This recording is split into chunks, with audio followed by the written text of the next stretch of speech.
بسم الله الرحمن الرحيم. Wa min khilali dirasatina ya li hadza al-kitab, secara khusus kajian saya terhadap kitab At-Tafsir wal Mufassirun untuk pembahasan tafsir ilmi. Ini kita tidak baca kitabnya langsung, saya ringkaskan untuk kalian. Ulah kesulakunna ba'dha al-luqat ya al-muhimmah haula hadza tafsir min khilal kitab At-Tafsir wal Mufassirun. Nah, nanti ketika kita membaca contoh dari tafsir ilmi, baru kita nanti rujuk kepada kitab At-Tafsir wal Mufassirun karya Syekh Az-Zahabi ya. Tapi untuk teorinya maka kita akan ringkaskan untuk kalian At-Tafsirul ilmi ini ya, beberapa poin penting terkait dengan tafsir. Baik. Wasalat as-surah ya, sudah terbaca di syashah kalian PowerPoint? خلاص Ustaz. طيب بعض المباحث المتعلقة بالتفسير العلمي منها تعريفه. ما تعرف هذا التفسير؟ ما تعرف هذا اللون من التفسير؟ قال الشيخ الذهبي رحمه الله تعالى التفسير العلمي هو التفسير الذي يحكم الاصطلاحات العلمية في عبارات القرآن ويجتهد في استخراج مختلف العلوم والآراء الفلسفية منها. Nah, jadi tafsir ilmi ini adalah suatu metode penafsiran Al-Quran ya, yang satu memfokuskan pada ayat-ayat yang mengisyaratkan kepada teori-teori ilmiah. Nah, jadi dia fokusnya adalah ayat-ayat yang terkait dengan teori ilmiah. Jadi kalau ayatnya misalnya tidak terkait teori ilmiah ya, atau teori-teori dalam ilmu pengetahuan yang bersifat terapan ya, misalnya kalau kaitannya dengan ilmu-ilmu yang sekarang disebut dengan ilmu humaniora, seperti ilmu tentang akidah, ilmu tentang fikih, tentu ini tidak menjadi objek tafsir ilmi ya. Tapi yang dimaksud tafsir ilmi ini adalah yang secara khusus adalah ilmu-ilmu yang bersifat pasti gitu ya, atau istilah lainnya mungkin ilmu sains yang terkait dengan fenomena alam ya. Nah, jadi fokusnya di situ yang pertama. Tetapi ya, dia memfokuskan kepada yuhakkimul istilahatil ilmiyah fi ibaratil Quran, di mana teori-teori yang sudah dibakukan oleh para ilmuwan ini tadi, oleh para saintis ini tadi, lalu kemudian digunakan untuk ya menetapkan keberadaannya fi ibaratil Quran ya, keberadaannya di dalam ayat-ayat Al-Quran ya. Jadi semacam dicari titik temunya ya, dicari titik temunya dengan apa yang ada Al-Quran, karena memang tidak dipungkiri ayat Al-Quran juga banyak yang mengisyaratkan informasi-informasi terkait dengan fenomena alam ya, tentang masalah gunung, masalah penciptaan manusia, masalah air, masalah obat-obatan seperti madu, itu ada dalam Al-Quran. Nah, tapi kemudian dicari semacam titik temunya antara teori yang sudah ditemukan atau yang sudah dibakukan oleh para saintis untuk kemudian dihubungkan fi ibaratil Quran. Wa yajtahidu fi istikhraj mukhtalifil ulum wal ara'i falsafiyyah minha. Bahkan kemudian bukan hanya menghubungkan, tapi juga para mufassir yang fokus dalam kajian ilmi ini tadi berusaha untuk istikhraj mukhtalifil ulum wal ara' al-falsafiyyah minha. Berusaha untuk juga menciptakan teori-teori lain yang itu sumbernya Al-Qur'an itu sendiri. Jadi ada semacam interaksinya itu dua arah ya. Interaksi arah yang pertama adalah teorinya sudah ada dalam penemuan-penemuan yang sifatnya tidak ada langsung kaitannya dengan Al-Qur'an, tapi kemudian dikaitkan dengan Al-Qur'an. Dan yang kedua, arahnya adalah Al-Qur'an sendiri yang kemudian digunakan sebagai fondasi lahirnya ilmu-ilmu atau teori-teori ilmu yang terkait dengan ilmu-ilmu sains ini tadi. Nah, jadi teori luar masuk dikaitkan dengan Al-Quran, ya, yuhakkimul istilahatil ilmiyah fi ibaratil Quran, tapi kemudian juga ya menciptakan teori baru yang basisnya adalah Al-Quran terkait dengan ilmu-ilmu tadi. Wa yajtahidu fi istikhraji mukhtalifil ulum wal ara' al-falsafiyyah minha. Ya, pendapat-pendapat falsafi itu maksudnya terkait dengan filsafat, itu terkait dengan hal-hal yang yang sudah kita bahas kemarin, masalah alam. Nah, itu diciptakan teori-teori yang tidak bertentangan lah istilahnya dengan ilmu sains yang hari ini sudah dikenal atau dalam perkembangan zaman yang sudah dikenal oleh umat manusia. Jadi ini yang dimaksud dengan tafsir ilmi ya, tafsir ilmi dengan dua proyek ya, atau dengan dua pendekatan yang digunakan. Baik. Ya, idzan huwa at-tafsirul ladzi yuhakkimu al-istilahat al-ilmiyah fi ibaratil Qur'an wa yajtahidu fi istikhraj mukhtalifil ulum wal ara' al-falsafiyyah minha. Baik, ba'da an arafna ta'rif hadzal ilm, ya, thumma dzakara Syekh Az-Zahabi anna al-ulama'a ikhtalafu fi akhdhi hadhihi at-tariqah min turuq at-tafsir. Ya, jadi setelah itu Syekh Az-Zahabi menjelaskan ada dua pendapat, ya, atau bisa dikelompokkan menjadi dua kelompok ulama terkait dengan apakah ini metode yang bisa diterima di dalam penafsiran Al-Qur'an atau menjadi suatu metode yang akhirnya bisa kita masukkan sebagai teori tafsir, ya. Nah, ini para ulama berbeda pendapat. Ada dua mazhab, ya. Hunaka mazhaban fi qabul hadhihi tariqah min hais annahu min turuqit tafsir am la yuqbal, ya. Jadi ada dua mazhab terkait dengan penerimaan metode ini. Yang pertama, al-mazhabul awal fariqul muayyidin kal Imam al-Ghazali wal Imam as-Suyuti wal Imam Abul Fadl al-Mursi. Nah, jadi fariqul muayyidin, ya, kelompok yang pertama menerima teori tafsir ilmi sebagai bagian dari penafsiran Al-Qur'an atau sebagai bagian dari metode tafsir Al-Qur'an. Nah, jadi ini kelompok yang pertama. Ya, penganutnya diantaranya Imam Ghazali, Imam As-Suyuti dan juga Imam Abul Fadl al-Mursi. Nah, silakan kalian baca detail, ya, pembahasan tentang penjelasan Imam Ghazali, Imam Suyuti dan Abul Fadl al-Mursi terkait dengan mereka mendukung corak tafsir ini di dalam Al-Qur'an, ya. Itu saya tidak tidak bahas secara khusus di kelas ini. Kalian bisa baca dalam kitab At-Tafsir wal Mufassirun, ya. Karena cukup detail sekali, cukup panjang penjelasan Syekh Az-Zahabi. Intinya kita mengambil poin-poin pentingnya saja, ya. Kemudian yang kelompok yang kedua adalah fariqul mu'aridin, yaitu kelompok yang menolak, ya, menolak dalam arti bukan menolak teori ilmunya. Teori ilmu itu sesuatu yang memang berjalan dengan berkembangnya atau berjalannya waktu di tengah umat manusia, gitu. Artinya sesuatu yang menjadi fakta yang nggak bisa dibantah. Tetapi untuk dikaitkan sebagai bagian dari tafsir, untuk dikaitkan sebagai bagian dari metode penafsir Al-Qur'an, maka kelompok yang kedua ini menolak, yaitu fariqul mu'aridin. Dan di antara tokoh yang menolak, ya, tafsir ilmi masuk sebagai bagian dari tafsir Al-Qur'an adalah Imam Abu Ishaq Asy-Syatibi. Nah, jadi ada dua kelompok nih, ya. Jadi bukan berarti mereka menolak teori ilmu, ya, bukan berarti mereka menolak penemuan-penemuan ilmiah yang berkembang dalam setiap masa di tengah umat manusia, bukan itu. Tapi yang mereka sedang perdebatkan adalah bisakah yang namanya teori ilmu ini yang sudah hidup bersama dengan manusia dan sudah berkembang, bahkan sudah bisa saling bisa berubah berdasarkan perubahan zaman, itu dijadikan sebagai satu teori dalam penafsiran Al-Qur'an, ya. Jadi ada dua kelompok ulama seperti yang dijelaskan oleh Syekh Az-Zahabi. Nah, sekarang pertanyaan terakhir sebagai penutup teori ini, ya, sebelum kita baca contoh kitab tafsirnya yang memfokuskan kepada pembahasan ilmu, bagaimana sikap Syekh Az-Zahabi terhadap perdebatan tentang keabsahan teori ini. Nah, ra'yuz Zahabi fihi, dalam hal ini, ya, kita kalau baca di pembahasan akhir dari tafsir ilmi, Syekh Az-Zahabi lebih cenderung mengatakan bahwa pendapat yang benar al-haqqu ma'asy-Syatibi. Jadi pendapat yang benar itu adalah pendapatnya Imam Asy-Syatibi dan yang mengikutinya, bahwa tidak bisa teori ilmu digunakan sebagai satu bentuk teori tafsir. Ya, dia sebagai fenomena alam, sebagai suatu temuan umat manusia, ya bisa kita katakan sah-sah saja, ya, selama tidak bertentangan dengan syariat. Tapi kalau dijadikan semacam metode untuk menafsirkan Al-Qur'an dan Al-Qur'an akhirnya ayatnya ditarik-tarik untuk sesuai dengan teori ilmu, nah maka ini yang kemudian Syekh Az-Zahabi menolaknya dan beliau cenderung kepada pendapat Asy-Syatibi yang menolak hal tersebut. Nah, jadi kata Syekh Az-Zahabi, annal haqqa fi janibi Asy-Syatibi wa man laffa laffahu fa min dzalika ma ya'ti. Nah, jadi kebenaran kebenaran dalam arti bukan berarti kemudian yang fariqul mu'ayyidin itu dianggap batil lalu menyimpang, enggak, ya. Maksudnya kebenaran dalam arti sebagaimana mazhab fikih yang ini ijtihadnya dianggap paling kuat adalah pendapat Asy-Syatibi, ya, yang mengatakan tidak bisa teori ilmu dijadikan sebagai teori penafsiran Al-Qur'an. Dan alasan beliau, nah ini baru penjelasan alasannya cukup detail nih yang perlu kita baca. Beliau mendasarkannya kepada 3 argumentasi. Argumentasi yang pertama minan nahiyatil lughawiyah.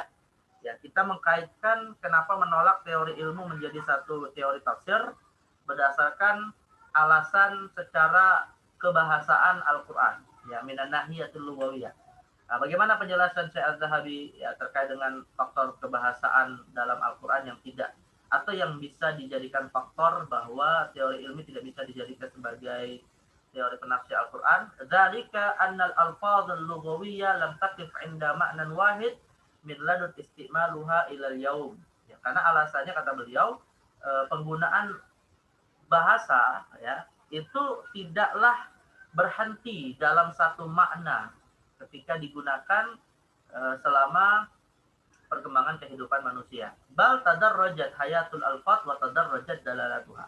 Maka suatu teks itu akan berkembang maknanya ya tergantung kepada perkembangan masa itu sendiri. Ya, fakana likatsiri minal alfazi dalalat mukhtalifah. Samping itu dalam suatu teks itu kadang ya kita menemukan banyak makna, ya, banyak dalalat, banyak petunjuk kepada suatu makna.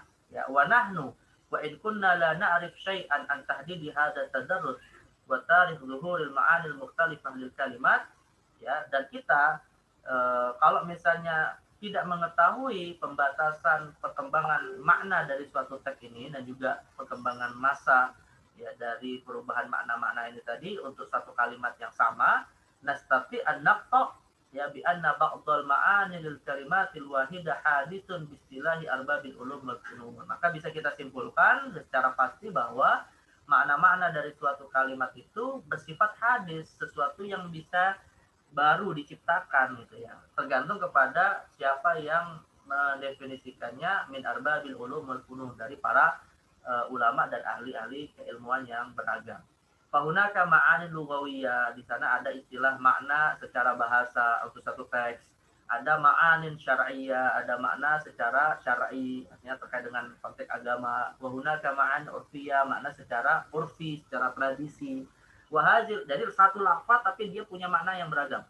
Wahadil ma'ani kulluha taqumu bilafdzin wahid, dan setiap makna ini tadi dia mewakili satu lafaz. Ya, maknanya beragam tapi lafaznya sama.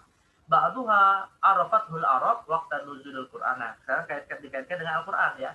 Sebagian makna itu dikenal oleh orang Arab ketika Al-Qur'an turun kepada mereka. Wa ba'duha la ilma lil arabi bihi waqta nuzulul Qur'an. Ada juga yang tidak langsung dikenal, dipahami oleh orang Arab saat itu.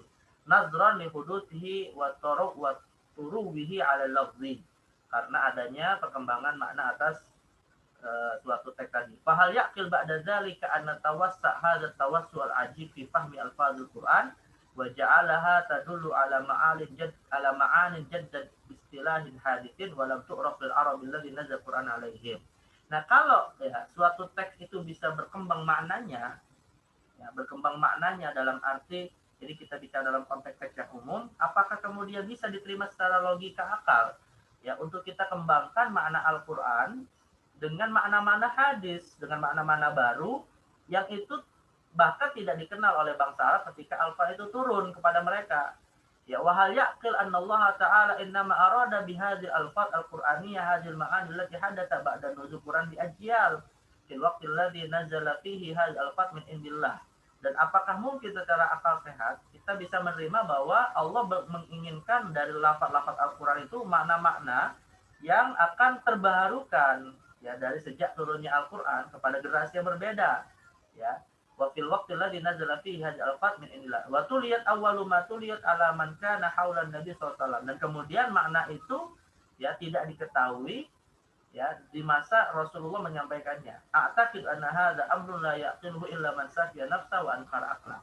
Maka kata Syekh Az-Zahabi, aku maka berkeyakinan bahwa hal ini tidaklah masuk akal ya. Jadi tidak masuk akal itu begini. Secara aspek kebahasaan, Al-Qur'an itu ketika turun kepada Rasul dan disampaikan kepada para sahabat, ya begitulah dipahami dan dimaknai oleh para sahabat dan akhirnya mereka bisa amalkan gitu. Nah, kalau misalnya teori ilmi dijadikan sebagai dasar penafsiran atas teks Al-Qur'an, yang mana teori ilmu itu juga berkembang atas pemahaman teksnya, maka ya otomatis seakan-akan konsekuensinya adalah Al-Qur'an ini ya memang sih Al-Qur'an difungsikan untuk seluruh umat manusia. Tapi kalau kemudian berubah, ya mengikuti perkembangan dan perubahan kehidupan manusia maknanya, berarti seakan-akan makna yang dipahami oleh Rasul dan para sahabat dari ayat Al-Qur'an itu adalah bukan makna yang diinginkan oleh Allah ya, karena adanya perkembangan itu. Tentu ini tidak logis gitu. Nah, Berarti seakan Allah memerintahkan untuk dimaknai bukan dengan makna yang diinginkan oleh atau bukan makna yang dipahami oleh Rasulullah dan para sahabat. Nah, ini dari sisi perkembangan makna atas suatu teks, maka teori ilmi ini dianggap tidaklah bisa diterima sebagai bentuk penafsiran Al-Quran. Apalagi kemudian nanti ada perubahan-perubahan dari makna tersebut sesuai dengan perkembangan zaman. Karena sekali lagi seakan-akan kita menuduh Rasulullah dan para sahabat memahami ayat Al-Quran bukan dengan pemahaman yang dimaksudkan oleh para saintis itu tadi. Padahal Al-Quran adalah tentu pengamalan dan pemahamannya yang paling utama adalah datang dari Rasulullah dan para sahabat. Ya. Baik. Kemudian begitu juga ya teori tafsir ilmi ini ditolak atau dianggap tidak bisa dijadikan sebagai metode penafsiran melihat dari aspek balaghiyah, minan nahiyatil balaghiyah. Jadi lihat dari aspek kualitas kesastraan dari Al-Quran. Ya. Nah, ini bagaimana penjelasan Az-Zahabi terkait dengan argumentasi ini? Urifatil balaghah bi annaha mutabaqatul kalam li muqtadil hal. Ya, jadi definisi ilmu balaghah itu kan sebagaimana yang dipahami oleh ahli balaghah, didefinisikan oleh para ulama balaghah adalah mutabaqatul kalam li muqtadil hal. Bahwa yang dimaksud dengan suatu lafaz itu lafaz baligh, suatu lafaz itu suatu lafaz yang sangat sangat indah atau sangat istilahnya itu baligh itu suatu lafaz itu dianggap memiliki makna baligh, artinya makna yang memang sesuai dengan lafaznya adalah ketika mutabaqatul kalam li muqtadil hal. Ketika suatu lafaz itu digunakan ya sesuai dengan kondisi yang menjadi latar belakang lafaz itu muncul. Nah, itu disebut dengan kalamun baligh. Artinya begini analoginya ya, akhwat. Kalau kita misalnya berbicara ya dengan bahasa kita, tentu kita akan berbeda dalam ucapan tergantung kepada mukhatab ya, orang yang kita ajak bicara. Kita berbicara dengan orang tua, kita berbicara dengan guru, tentu berbeda dengan kita berbicara dengan sesama kita atau berbicara dengan orang yang lebih muda dari kita. Itu berbeda. Nah, ketika kita meletakkan suatu ungkapan sesuai dengan konteks yang berbeda ini tadi, sesuai ya, artinya serasi dengan konteks yang berbeda, itulah yang disebut dengan kalamun baligh, ya, kalam yang atau ucapan yang dia memiliki unsur balaghah yang tepat, yang kuat, yang indah. Nah, jadi mutabaqatul kalam li muqtadil hal. Wa ma'lum anna al-Qur'an fi a'la darajatil balaghah, dan sudah kita pahami ya, sudah sesuatu yang diketahui bahwa Al-Qur'an itu teksnya adalah menduduki posisi tertinggi dari aspek balaghahnya. Fa idza nahnu dhahabna madhhab arbab tafsir ilmi wa qulna bi anna al-Qur'an mutadamminun li kullil ulum, dan kalau seandainya kita mengikuti pendapat mereka yang setuju dengan teori ilmi dalam penafsir Al-Qur'an, wa qulna bi anna al-Qur'an mutadamminun li kullil ulum, dan kita berkata bahwa Al-Qur'an itu juga meliputi ilmu-ilmu yang tadi diciptakan ya, ilmu fisika, ilmu kimia, ilmu dan seterusnya. Wa alfadhu muhtamilatun li hadhil ma'ani mustahdatha, dan juga mustahdatha, dan juga ketika lafaz-lafaz Al-Qur'an dianggap juga memiliki makna atas ilmu-ilmu ini tadi, ya Al-Qur'an dianggap menafsirkan ya ilmu-ilmu ini tadi, la auqa'na, maka konsekuensinya la auqa'na anfusana fi waratatin la khalasalana minha illa bima yahdushu balaghatal Qur'an au yadhhabu bi fatanatil arab, ya.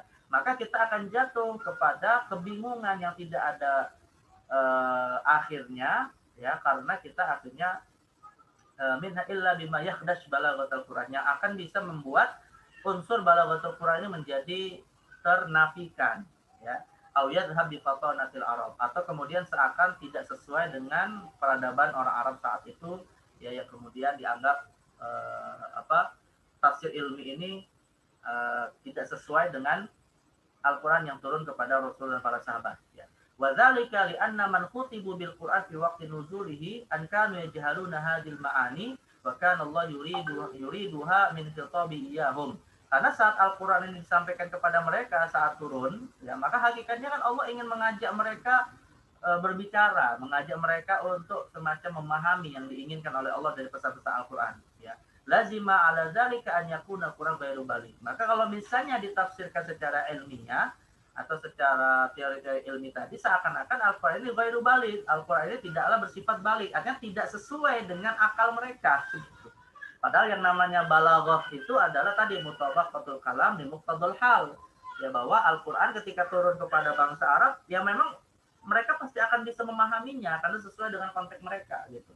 Tapi kalau kemudian ditarik kepada seakan-akan Al-Quran juga menjustifikasi teori ilmiah ini, dan itu tidak dipahami oleh orang-orang Arab saat itu, ya seakan-akan unsur kebalaghohannya ini tercabut gitu ya. Nah, inilah tentu sesuatu yang tidak bisa diterima. Di annahu lam yura'i halal muqatab wa hadza salbun li ahammi qasasil Quran. Karena dengan hal tersebut, yaitu teori ilmi tadi digunakan sebagai satu penafsiran ya yang tidak sesuai dengan halul muqatab, yang tidak sesuai dengan kondisi pihak yang diajak bicara dengan turunnya Al-Quran, maka ini menyebabkan salbul yahammi khasaisil Quran, yaitu bisa membuang, menghilangkan unsur terpenting dari kekhususan Al-Quran, itu sisi balaghahnya. Wa in kanu ya'rifuna hadhil ma'ani falima lam tadhhar nahdatul arab al-ilmiyah min ladun nuzul Quran alladhi hawa ulum al-awwalin wal akhirin. Kalau misalnya mereka ini kan ya'rifuna hadhil ma'ani, jika orang-orang Arab yang turun kepada mereka Al-Quran ya mengetahui teori-teori ilmiah tadi melalui ayat-ayat Al-Quran yang turun kepada mereka, maka ya kenapa kalau kita tidak menemukan adanya perkembangan teori ilmu itu pada masa mereka saat Al-Quran turun, yang padahal kita ketahui bahwa Al-Quran itu adalah mencakup setiap ilmu orang terdahulu dan orang yang akan datang. Walima lam tafham nahdatuhum ala hadhihi ayat asy-syarihatil mukhtalifatil ulum wasail funun. Dan kenapa kemudian mereka tidak awalima lam takum nahdatuhum, ya kenapa mereka tidak membangun peradaban Al-Qur'annya ya berdasarkan ilmu-ilmu ini tadi. Artinya ilmu ini kan munculnya belakangan gitu. Kenapa enggak sejak awal apa turun itu sudah ada teori-teori ilmu ini baru muncul. Wa hadza aidan salbu li ahammi qasaisil arab wa mumayyizat. Maka ini juga menimbulkan konsekuensi untuk menghilangkan unsur keistimewaan bangsa Arab sebagai bangsa yang Allah pilih ya untuk turunnya wahyu terakhir dan juga risalah terakhir dari para nabinya. Jadi ya tentunya ini keistimewaan untuk orang Arab yang Allah Subhanahu wa taala inginkan dengan hikmahnya, dengan keadilannya gitu ya. Tetapi kalau kemudian Al-Qur'an yang berbahasa Arab ini ditarik-tarik untuk menegaskan teori-teori ilmu tadi, otomatis ini seakan menghilangkan unsur keistimewaan bangsa Arab dengan bahasanya.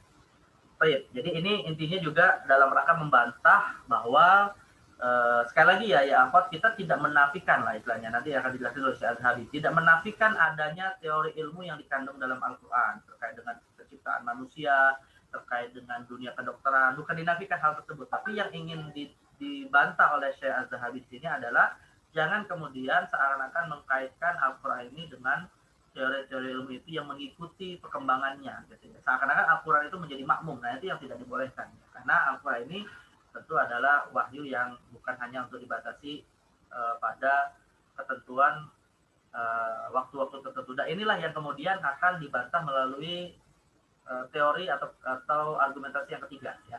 Jadi dari sisi an-nahiyah al-i'tiqadiyah.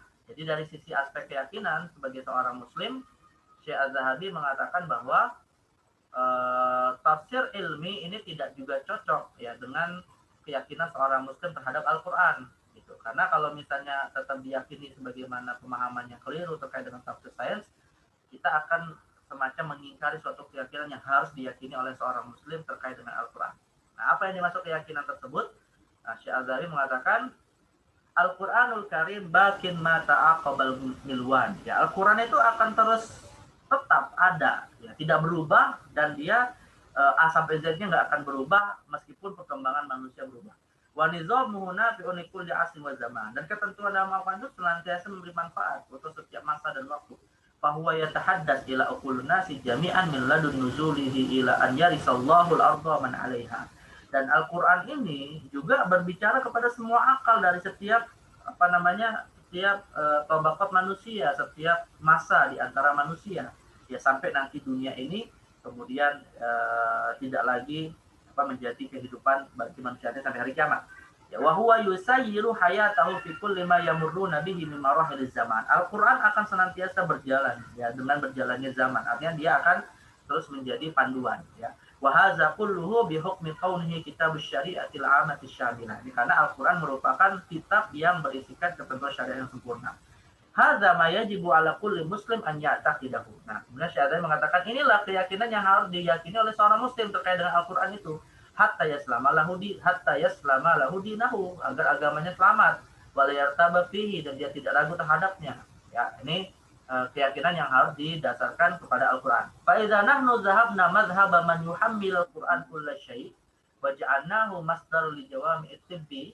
Nah, kalau kita seandainya mengikuti pendapat yang mengatakan bahwa Al-Qur'an itu bisa dijadikan dasar atas segala sesuatu, ya termasuk dalam hal ini menjadi sumber referensi terkait dengan ilmu-ilmu kayak ilmu kedokteran, ilmu kimia, ilmu fisika dan seterusnya, wa ma ila dzalika minal ulumil mukhtalifah, dan juga beragam ilmu-ilmu yang diciptakan oleh manusia, lakunna bidzalika qad awqa'na asyak fi aqaidil muslimin nahwal Qur'an. Maka itu punya konsekuensi, kita akan menimbulkan keraguan atas keyakinan umat Islam terkait dengan faktor yang ini tadi kita sebutkan, ya, terhadap Al-Qur'an. Wa dzalika li anna qawaidal ulum wa ma taqumu 'alaihi min nadhariyat, karena kaidah-kaidah ilmu yang tadi sudah sebagai kita sebutkan, seperti ilmu kedokteran, kimia, fisika dan seterusnya, itu didasarkan kepada nazariyat, didasarkan kepada teori-teori la qarara laha wa la baqa, yaitu teori-teori yang hakikatnya tidak stabil, ya, artinya tidak final.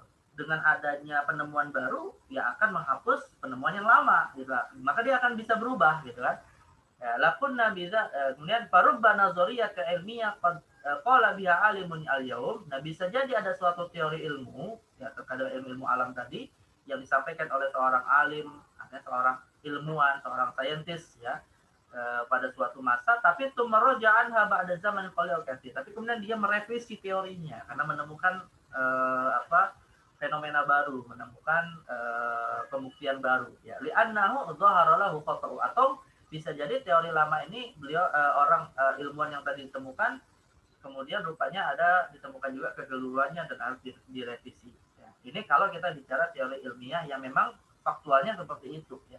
Tapi yang jadi persoalan, fahal yaqil an yakuna al-Qur'an muhtamila li jami' hadhihi nazariyat wal qawaid al-ilmiyah. Nah, sekarang pertanyaannya, kalau dikaitkan dengan Al-Qur'an, apakah sesuatu yang logis, ya, teori yang bisa berubah-ubah itu tadi, lantas kemudian itu semua ada di dalam kandungan Al-Qur'an, dan akhirnya Al-Qur'an mengikuti perubahan-perubahan itu. Nah, ini kan nggak logis.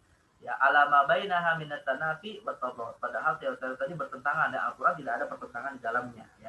Li'annahu wa idza kana hadza ma'qulan fa hal yaqil an yusaddiqa muslim bil Qur'an ba'da hadza. Ya, dan kalau itu kemudian tetap diyakini ada, artinya teori ilmiah yang berubah-ubah tadi tetap diyakini ada dalam Al-Qur'an, apakah kemudian termasuk logis seorang muslim akan tetap meyakini Al-Qur'an sebagai kitab yang menjadi hidayah bagi umat manusia, gitu ya, yang tidak berubah. Wa yakunu ala yakin bi annahu kitabullah alladzi la ya'til ba'd min baini yadihi wa la min khalfi, dan juga tetap meyakini apakah masih mungkin untuk tetap bisa meyakini Al-Qur'an sebagai kitab Allah yang tidak akan pernah datang kebatilan di dalamnya. Al-haq, ya, maka yang benar kesimpulannya adalah annal Qur'an la yu'na bihadzal laun min hayatin nas. Al-Qur'an tidak terlalu memfokuskan, ya, tidak terlalu peduli lah istilahnya dengan tujuan menciptakan teori-teori ini dalam kehidupan manusia. Ya, karena Al-Qur'an itu bukan kitab ensiklopedi ilmi, gitu ya. Jadi Al-Qur'an itu ya tidak terlalu memfokuskan. Artinya fokus Al-Qur'an bukan pada wilayah itu. Ya silakan fokus pada wilayah itu dan urusan duniawi. Saya akan mengatakan begitu. Tapi yang menjadi fokus Al-Qur'an adalah hidayatun nas, ya, wala yata'ahadu bisyarhi wala yatalawwahu bil bayan. Yang memang tidak membutuhkan penjelasan-penjelasan ilmiah itu, walaupun ayat-ayatnya juga kadang mengisyaratkan kepada hal tersebut. Ya, hatta yakuna masdaruhum alladhi yarji'una ilaihi fi ta'arrufi hayatihim ilmiyyah ad-dunyawiyah. Sampai seakan-akan Al-Qur'an itu menjadi sumber utama ketika seseorang menciptakan teori-teori ilmiah ini. Artinya seakan Syazali mengatakan ya Al-Qur'an bukan dimaksudkan untuk itu, gitu. Jadi Al-Qur'an itu bukan untuk semacam pembuktian, ya, bahwa ada teori yang akhirnya ditemukan dalam Al-Qur'an. Ya silakan menemukan teori ilmiah lewat penelitian, lewat eksperimen, lewat kajian-kajian atas fenomena alam, ya silakan, nggak ada masalah. Tapi kalau kemudian seakan-akan Al-Qur'an dalilnya harus Al-Qur'an, ya, berdasarkan ayat ini maka teorinya begini. Nah, ini yang kemudian tidak disetujui lah oleh Syekh Az-Zahabi, ya, karena itu beranggapan bahwa Al-Qur'an akan bisa berubah tergantung kepada perubahan teori ilmu tadi. Nah, ini pendapat Syekh Az-Zahabi ya, yang juga merupakan pendapat Imam Abu Ishaq Asy-Syatibi yang dianut oleh Syekh Az-Zahabi.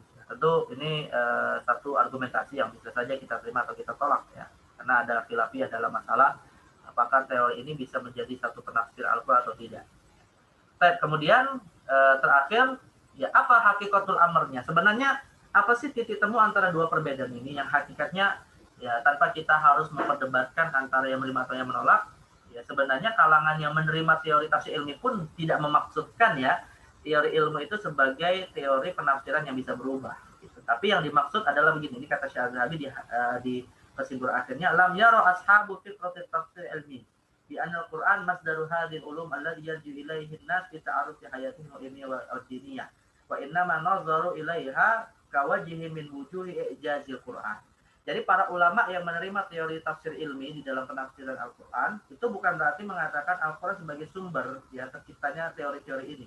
Tapi mereka menganggap teori yang lahir dari penemuan-penemuan manusia ini itu layaknya semacam kawajihin min wujuhi ijazil Quran, sebagai salah satu dari bentuk kemukjizatan Al-Quran. Jadi artinya begini ya Thalibat. Ada nggak yang mau memberikan contoh?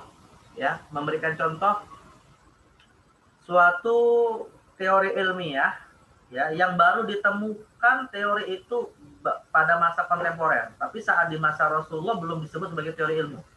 Ada yang mau kasih contoh nggak? Pakai bahasa Indonesia saja. Kalian mungkin pernah membaca ya, punya wawasan ada suatu teori ilmiah ya terkait dengan ilmu apapun gitu yang di masa Nabi mungkin tidak disebut teori ilmu gitu, karena 14 abad yang lalu mungkin belum ditemukan. Nah, hari ini baru ditemukan. Ada nggak yang mau mencontohkan? Yang Marajal Bahrain itu bukan Nah, itu bisa ya. Marajal Bahraini yaltaqiyan. Ya, tidak bertemunya antara dua jenis air ya, padahal itu di laut. Air tawar dan air apa? Air asin ya. Nah, itu kan disebutkan dalam surah Ar-Rahman. Tapi saat itu belum ditemukan di masa Nabi gitu. Di mana tempatnya kan kita belum tahu. Nah, itu baru ditemukan. Jadi kalau misalnya tujuannya sekedar untuk mencocokkan ya keberadaan fakta ilmiah yang diinformasikan oleh Al-Quran dan terbukti di masa sekarang, itu boleh. Maka ini maksud dalam wilayah ijazul Quran, kemujizatan Al-Quran gitu ya, yang menginformasikan sesuatu yang belum ya orang Arab tadi itu paham ada dua laut yang seperti itu, tapi mana faktanya itu mereka belum paham, belum menemukan gitu kan. Tapi mereka memahami ayat itu dengan makna yang terkandung di dalamnya gitu. Tapi sebagai suatu penemuan yang baru ditemukan belakangan, nah itu belum ada saat itu ya. Nah, jadi seperti ini nggak ada masalah masuk dalam bab ijazul Quran. Tapi kalau misalnya teori itu seakan-akan harus ya menjadi tafsir atas ayat Al-Quran, ya ini yang tidak dibolehkan. Karena bisa saja nanti teori tadi atau penemuan itu berubah ya karena suatu faktor tertentu akhirnya berubah. Nah, itu maka Al-Quran jangan kemudian seakan-akan 100% membenarkan. Atau contoh lain ada nggak ya akhwat? Contoh lain teori ilmiah yang belum ditemukan pada masa dahulu. Apa contoh lain misalnya? Kalian pernah mendengar ayat Al-Quran terkait dengan atau gini, ada teori ilmu tentang hampa udara. Semakin manusia itu jauh dari daratan dunia, itu semakin dalam kondisi ketiadaan udara, oksigen. Nah, wilayah hampa udara atau wilayah yang udaranya itu semakin sedikit. Apa itu? Kalau dalam ilmu apa itu ya? Pernah nggak dengar ilmu astronomi mungkin ya, masuk babnya dia? Ada satu di dunia ini ada satu tobakoh ya, ada suatu tingkatan alam yang itu sudah tidak ada lagi oksigen. Paham nggak maksud saya teori ilmu ini? Pernah dengar nggak? Yang pernah belajar ilmu IPA misalnya, ilmu pengetahuan alam. Ya, Fuad. Yang pernah belajar IPA nggak dulu di sekolah? Pernah, Ustaz. Pernah dengar teori hampa udara, hampa oksigen di suatu wilayah dunia ini? Pernah dengar nggak? Iya. Apa? Ada nggak istilah khusus untuk menyebut itu? Pernah dengar? Apa ya? Tapi pernah dengar ya istilah hampa udara ini ya, wilayah hampa udara ya? Karena Ustadz ayatnya juga ada, cuman lupa. Nah, apa ayatnya? Lupa. Ayatnya itu waman yashrah sadrahu lil Islam. Saya lupa ayatnya. Nanti di situ ada begini. Gitu loh, Ustadz. Adapun orang-orang kafir, ya, orang-orang kafir itu hatinya dhayiqan, ka'annama yas'adu fis sama. Bisa. Jadi orang-orang kafir itu hati mereka ini sempit gitu ya. Artinya sempit seperti orang yang nggak bisa bernafas. Ka'annama yas'adu fis sama. Seakan mereka itu sedang berada di atas langit gitu ya. Artinya nggak ada oksigen, artinya sempit gitu. Nah ini kan saat itu ya orang-orang Arab sih memahami orang kafir dadanya sempit gitu kan, yang kemudian seperti mereka naik ke atas. Tapi apakah kemudian teori hampa udara itu saat itu sudah dikenal? Kan belum gitu ya. Nah itu baru dikenal ya setelah ada ditemukannya pesawat. Makanya kan di pesawat terbang kalau misalnya dalam kondisi oleng gitu langsung pakai masker oksigen gitu kan.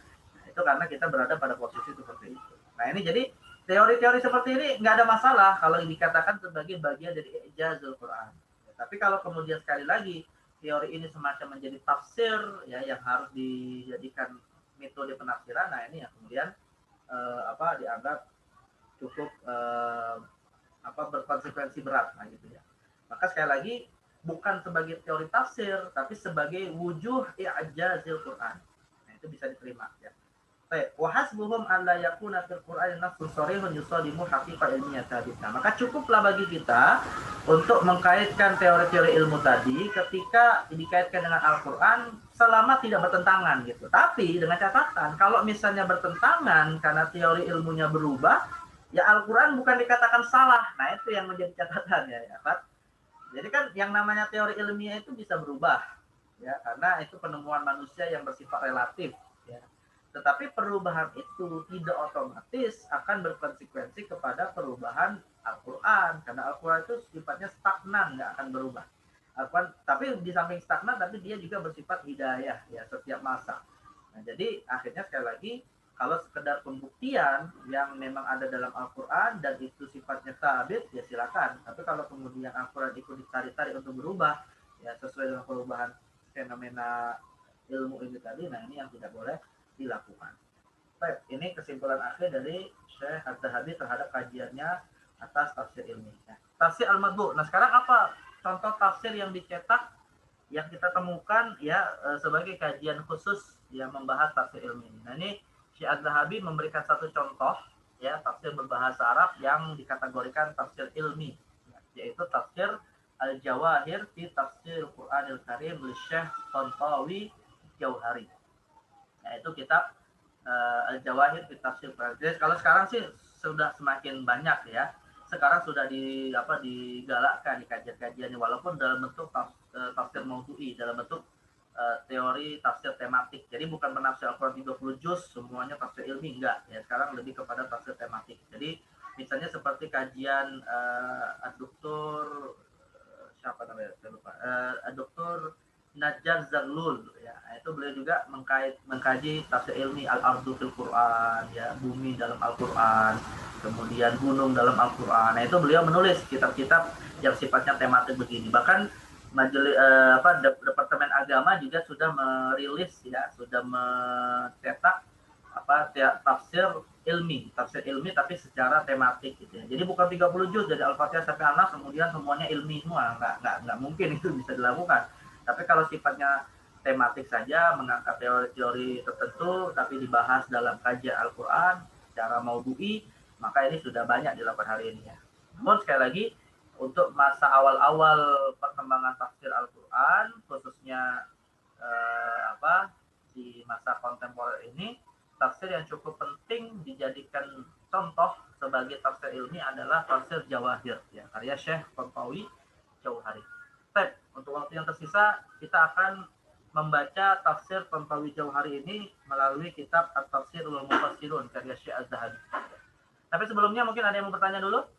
Ya, akhwat, ya Fariwat. Sebelum kita baca kajian Syekh Az-Zahabi ya dalam kitabnya terkait dengan tafsir Jawahir. Ada yang mau bertanya dulu? Silakan. Ada yang mau bertanya atau sudah paham? Oke, ada yang bertanya? Tolibat masih, ini saya nggak bisa mantau kalian nih. Kalian masih dengerin nggak? Masih Ustaz. Ustaz. Ada, Nggak ada yang pertanyaan. pasti ada yang sambil baring-baring, ada yang sambil ngemil pasti. Betul, Ustaz. Lu jangan ngantuk ya, jangan tidur. Tahu aja Ustaz. Iyalah, ya kan. Tahu aja. Ustaz pernah jadi murid. Nah, kalau zaman saya kuliah nggak pernah kuliah Zoom. Nggak ada pertanyaan? Ya, Talibat? Kalau tidak, Masih menyambung-nyambungkan ini. kalau ya silakan disambungkan ya. Kalau tidak berarti kita langsung baca ya kitab Tafsir Al-Qasirun karya Syekh Az-Zahabi. Saya buka halaman Tafsir Ilmi ya. Saya share dulu kitabnya. Tafsir Ilmi. Kalau di saya jilid kedua ini ya. Nah, ini saya buka dulu daftar isinya biar kalian paham posisinya di mana. Jadi tafsir ilmi ini ya dibahas, dikaji oleh Syekh Az-Zahabi ya setelah pembahasan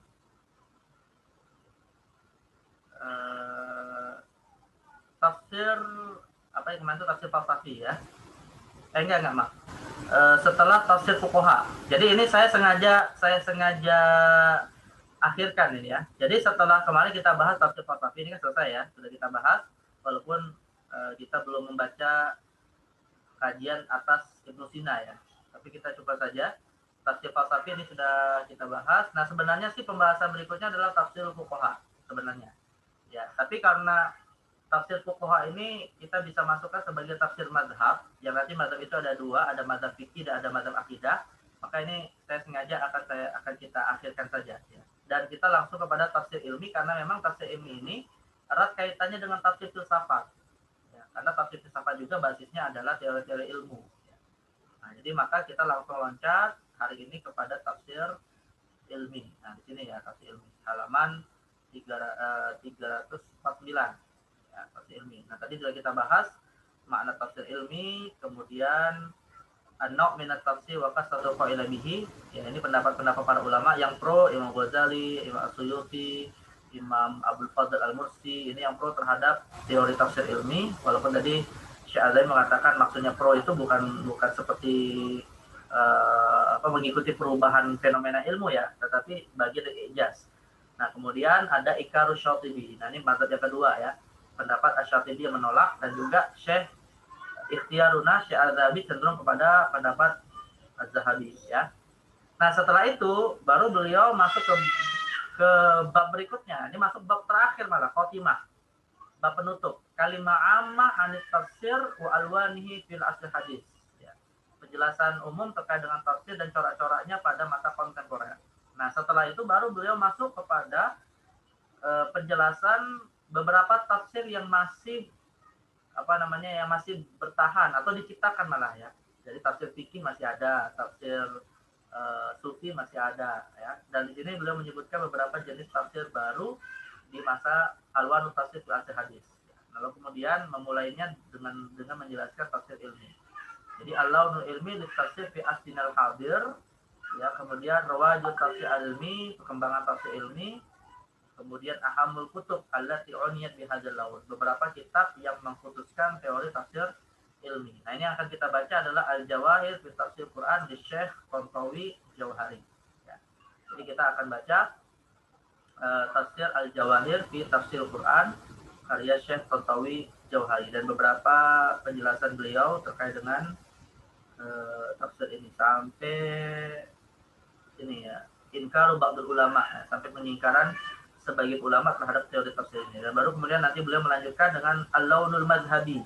Nah, al-launul mazhabi ini yang tadi saya katakan ya, nanti akan kita bahas dalam dua teori, yaitu teori mazhab fikih dan teori mazhab akidah. Nah, maka nanti akan saya kemas ulang ya, tentu dengan tambahan dari penjelasan tafsir beliau dan juga pengulangan beberapa tafsir Ra'i yang sudah dibahas. Baik, sekarang kita akan masuk kepada pembahasan di sini ya. Tafsir ilmi dari halaman 363 kalau nanti waktunya cukup sampai 373 kita 10 halaman 363